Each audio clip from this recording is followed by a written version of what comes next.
Welcome back everyone, Nash Rathbone here again, and today I want to take a look at my father's old IXL George Wostenholm jackknife. I can remember as a lad back in the 60s, Dad used to keep this knife in his bureau alongside his old log slide rule, which I also have here. This thing is just completely rocket science to me, being a complete ignoramus, but that's not what we're looking at today. So we'll just carry on with the knife then, shall we? Let's have a closer look at it. So here it is.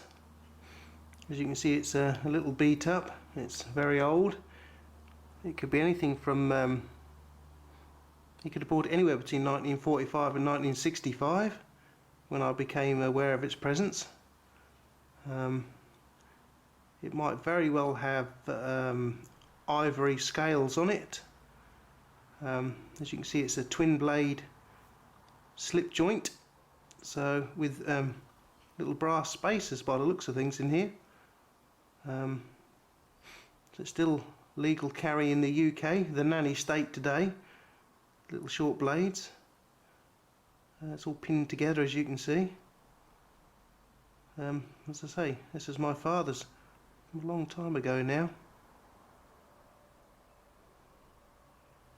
If we open up the larger of the two blades here, you should be able to make out the manufacturer's markings on one side and stainless steel on the other. It has a little small blade as well. If I can get it open, here it comes.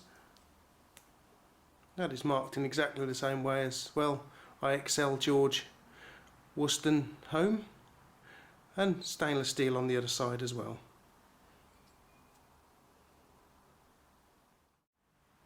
Now if we switch to the macro lens, you can actually see all the wear marks and scratches and blemishes on the scales, and also the little rib markings or whatever they are in the possibly, as I say, I think it might very well be ivory. There's a little shield on there. Let's get that in focus. Then all the scratches and marks there, the little brass spacers, the springs, and again more marks and character, shall we say, to it. So a close-up of the markings on the blade here. There we go. George Wostenholm, Sheffield, England, on the one side, and stainless steel on the other. You can see the blade has seen better days as well. That's well and truly all scratched up. Both sides.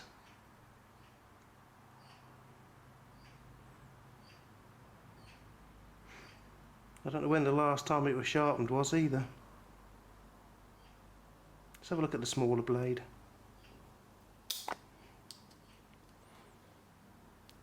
Here we are.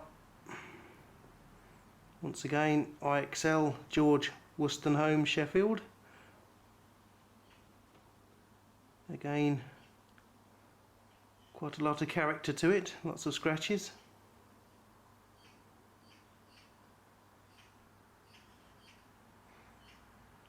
And stainless steel on the other side of it too.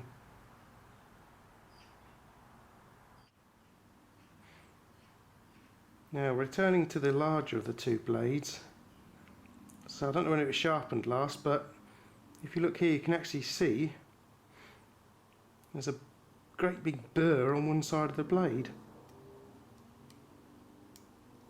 Might even be able to hear that. On the other side it's let's have a look. There's no burring on the other side of it at all. So it's sort of kind of like it's been sharpened on the one side only. You can see where someone's had a go at sharpening it. There's a sharpening choil there too. So there's plenty of character about it though. Let's have a look.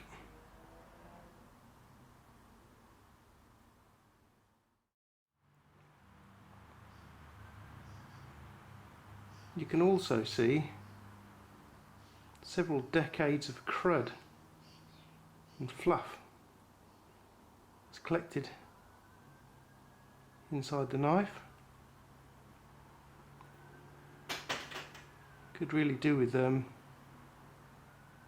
washing out, to be honest with you. Get in there with a brush and clean it all out.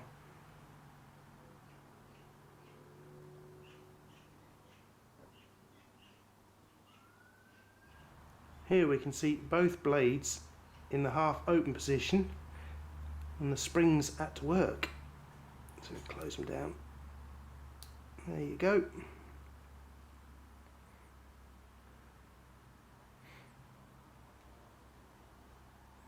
Okay, returning to the standard lens then, we see the main blade length is roughly 60mm long, with a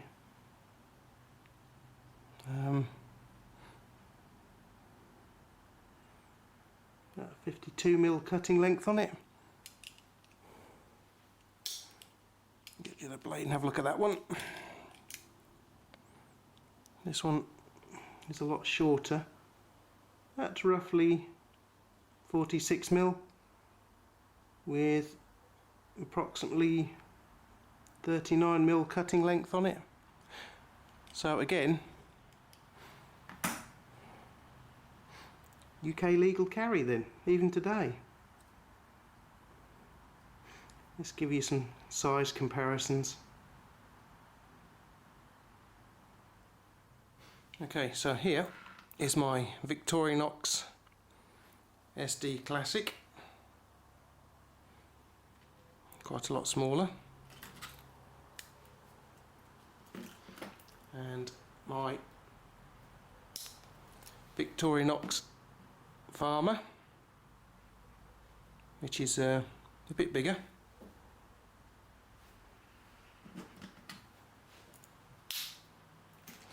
And this Whopper, which again is a UK nanny state legal carry, would you believe? The Lansky World Legal.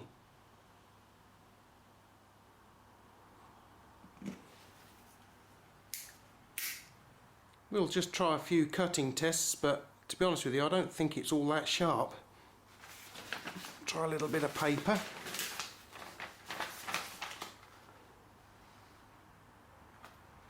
Well, this is what I thought. Look, that is not very good at all, is it really?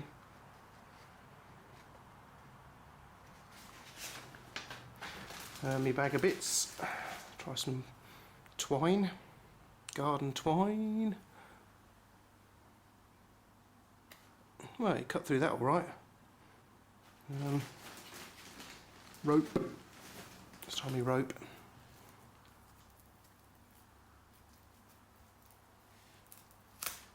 Oh yeah, cut through that all right, which I'm surprised about.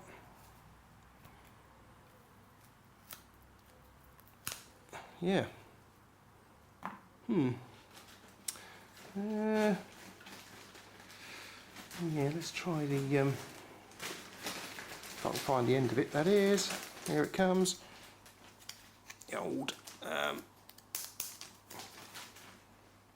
plastic strapping. Oh yeah. Oh, I've got to say I'm quite surprised with that.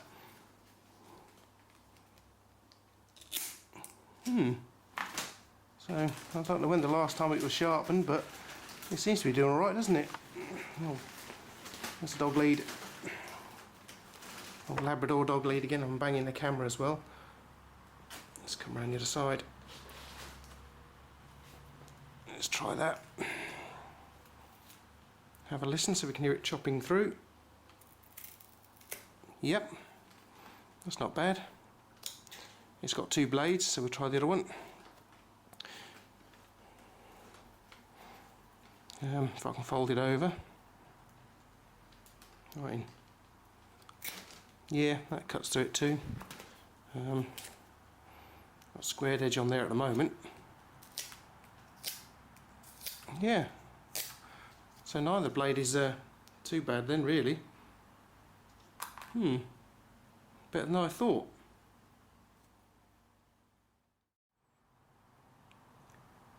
The research I have done on this particular marking by Wostenholm, this one was most common after 1945. So, as I say, my father would have bought this sometime after 1945 then. I don't know when, probably in the late 40s, early 50s, 50s. I don't know when he bought it. But it's quite old. It's older than I am anyway. So...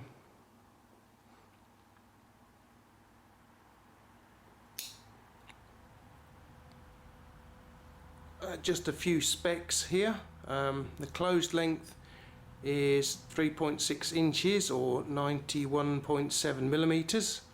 Open length with the large blade, you're looking at 5.9 inches or 150 millimeters. The open length with the smaller blade is 5.4 inches or 137 millimeters. And here it is, sat on my EDC kit, which I carry with me most days. Yeah, so I hope you've enjoyed this video. I do appreciate you watching it. If you've got any questions on this old knife, well, I can try to answer them. I've not been able to find out too much myself about it. I'll put some links in below in the details for the history of George Wostenholm. If you need more information or you're interested to find out more about the guy, it'll be down there and you can click on it and go along and have a look. It's quite an interesting old knife, really. As I say, I can remember when I was a kid, and I've just did notice it's got a IXL on the blade. I've just noticed that. That's interesting. Let's have a closer look at that. Yeah, look at that. Barely noticeable now. I*XL. Blimey, yes, almost disappeared. So there we go. My father's vintage George Wostenholm jackknife, made in Sheffield, England. I hope you enjoyed the video. If you did, please feel free to subscribe, click like, dislike. It's all good to me. I don't mind at all. It's good of you to watch, actually, and I do appreciate it. And I'll see you next time around then, guys. Laters. I'll put some links in the bottom below in the